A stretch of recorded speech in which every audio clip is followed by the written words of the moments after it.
All right. Hey, this is Mr. Metcalf again. Welcome to part three of the um, ancient Greece um, PowerPoint pear deck thing. Okay, so today we're going to get into Sparta a little bit. Last time we talked about Athens, the beginning of democracy, city states, how they worked. Okay, but today we're going to get into Sparta. Um, we'll get into uh,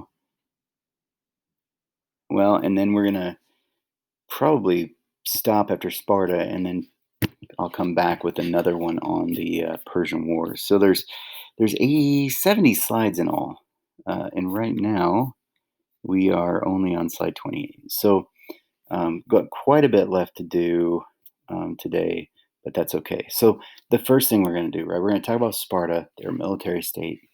So I'm going to read. I'm going to read this first here. Okay, this is called the Spartan Discipline for Youths. All right.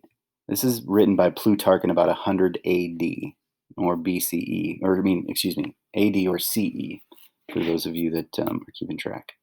Before the 7th century BC, the people of Sparta lived much like those in other Greek city states.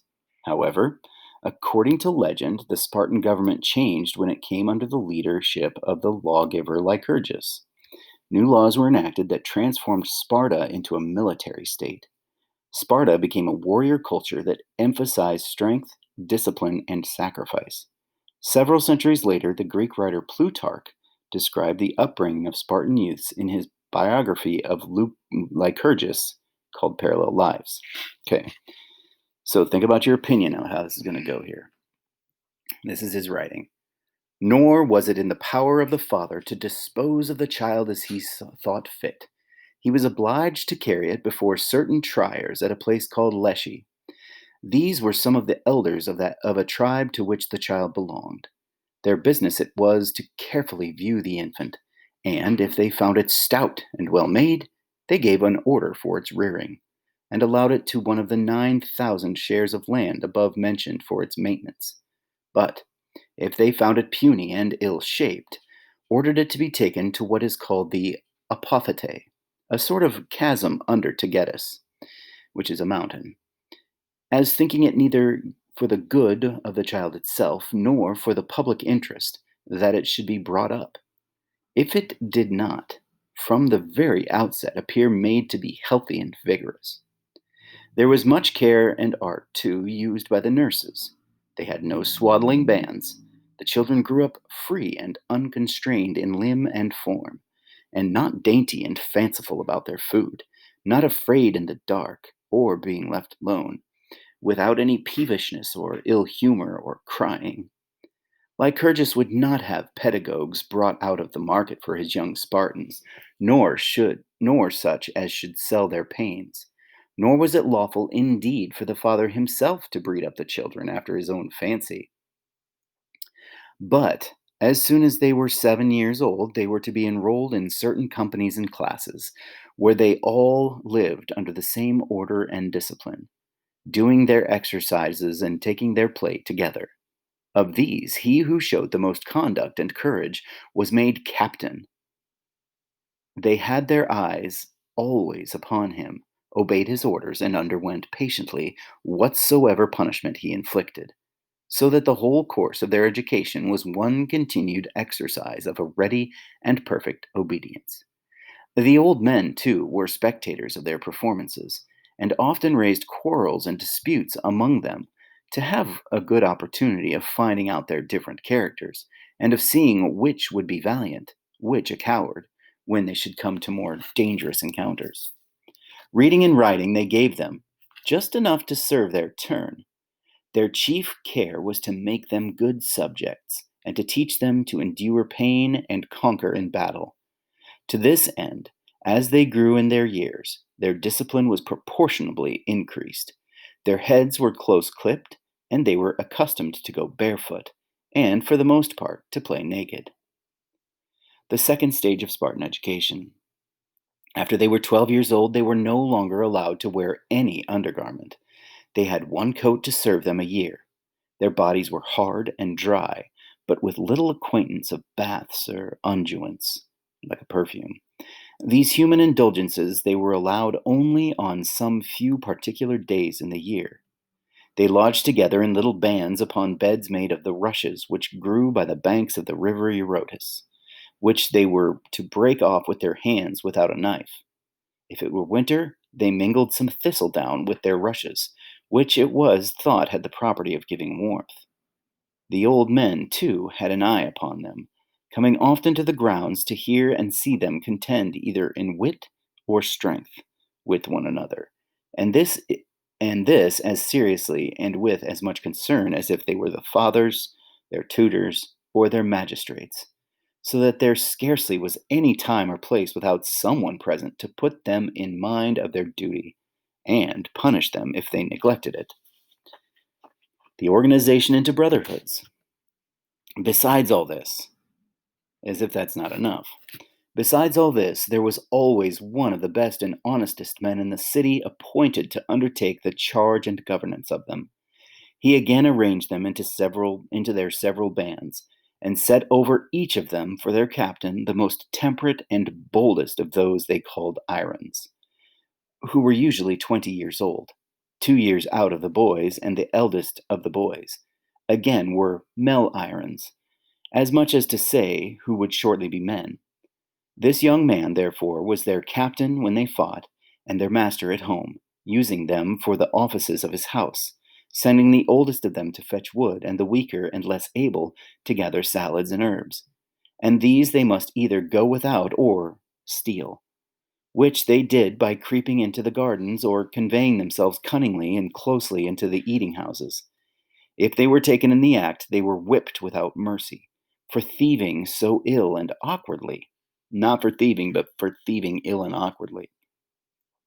So seriously did the Lacedaemonian children go about their stealing, that a youth, having stolen a young fox and hid it under his coat, suffered it to tear out his very bowels with its teeth and claws, and died upon the place, rather than let it be seen.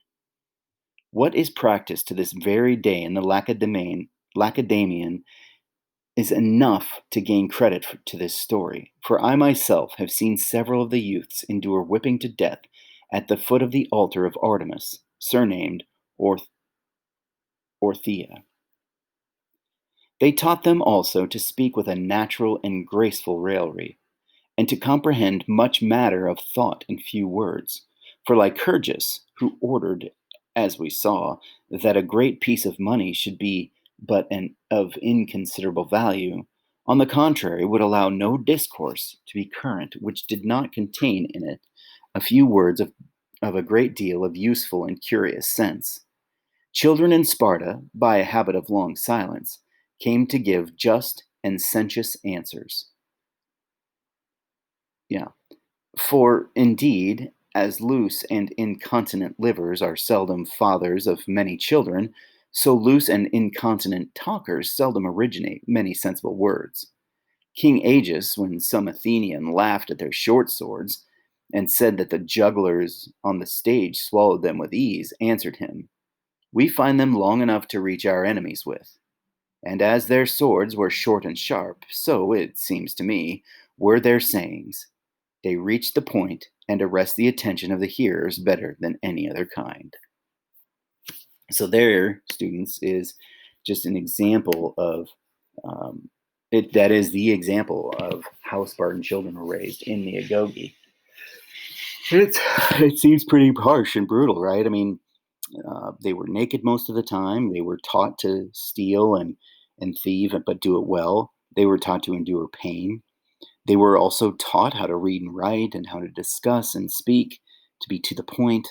Um, they lived together to create this bond with each other.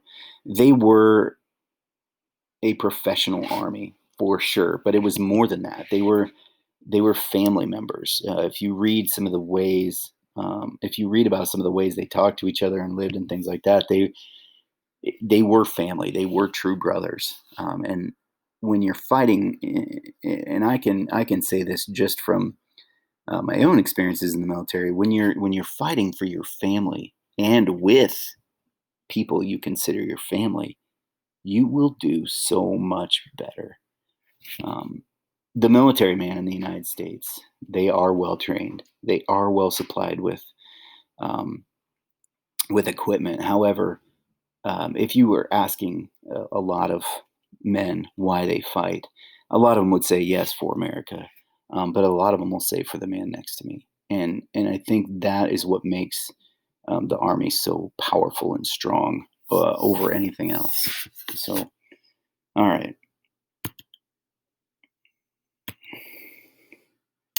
So let's just talk a little bit here about Sparta, how it came about. So Sparta is located in southern Greece. You can see it right here. It's a military state. In 725 BCE, they conquer Messenia. Okay, when they conquered Messenia, um, the Messenians were renamed Helots, basically peasants who were forced to stay on the farmland and work it. Okay, every year, half of the Helot crop was given to the Spartans in payment. Okay, in 650 BC, the Helots revolt. Sparta's barely able to put it down because they were outnumbered. This event, okay, this event is what causes Sparta to become a military state and start to train this full-time, powerful army. Okay, the fact that they had a difficult time putting down this Helot revolt. Okay, so really, there's your spur. Okay, that's where they just and they're stupid powerful for a very, very long time. All right. Spartan government had several branches. Okay. The assembly, the council of elders, 5 elected officials, and 2 kings. Okay. The assembly, all Spartan citizens and elected officials, and they would gather and vote on major issues. Council of elders, 30 older citizens who voted on proposed laws from the assembly. They had 5 elected officials. These guys were they carried out the laws passed by the assembly, and they controlled education, and they prosecuted court cases. You see that they're kind of building on each other. Okay. The assembly is overall, then you get these 30 older citizens who are proposing laws or voting on the proposed laws from the assembly, and the 5 elected officials who kind of carry out, right? So if you think about the United States government, we have um, 2 branches of government that propose laws. The the president enacts and enforces, and then you have the judiciary who prosecutes and looks at those laws to see if they are constitutional. So, all right, finally, then you have Spartans' 2 kings. Okay, and these 2 guys, they rule over Sparta's military. Okay. All right, let's look at the social order. Maybe. Nope, don't want that. There we go. Okay. Spartan social order. Citizens, those who descended from the original inhabitants of Sparta. Okay, those are the ruling families who owned land. Non-citizens, those who are free, worked in commerce and industry. So they're still free, but they're non-citizens and not foreigner. This is supposed to be funny. It doesn't work as well, especially since you guys probably don't even know who foreigner is. So, and because there's a commercial ahead of time. Well, that's fancy.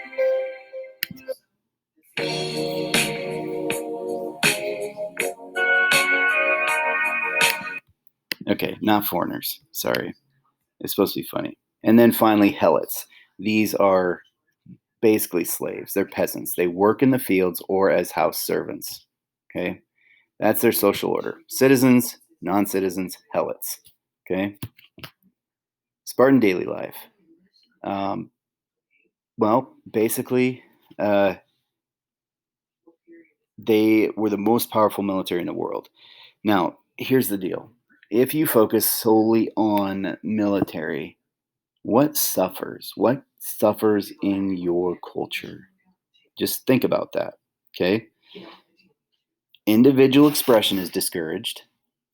There's less value in arts, literature, other intellectual and artistic pursuits. Okay. Instead, they're going to value duty, strength, discipline over freedom, group over individuality. Okay. Men served in the military till they were 60. Okay. So if they weren't like actively engaged in the assembly or something at the moment, then they would probably be out drilling. They'd be marching, exercising, fighting in all kinds of weather. Only light tunic, no shoes. They slept on hard surfaces with no blankets. They ate this coarse, black, gross porridge. I can't say it's gross because I've never had it, but I can just imagine it. These guys, you know. Um, so for ladies, okay, ladies had some military training. They weren't expected to just be these, wussy ladies, right? They were also expected to be tough. They ran, they wrestled, they played sports, and big thing, okay, everybody. This was the thing in Sparta too. Okay, this went for men and women. Okay, service to Sparta came before everything else, to include family. Okay. Um, Women had quite a bit of freedom in ancient Sparta. They ran the family estates when husbands were at war. Makes sense. My wife, when I was deployed, she would always um, run everything in the household. Okay. And she did a fantastic job. Um, However, women in Athens were, or women, say the difference, right? Women in Athens were expected to stay out of sight and quietly raise their children. So big difference. Now here's a legend. This comes from the movie 300, but I thought they did a really good job with this legend. This is how a woman would react to her husband leaving for for a war. Move out! Move out! What should we do?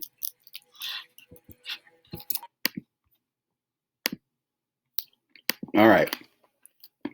There's an example of how hard they were, um, the things that they valued. Okay. All right.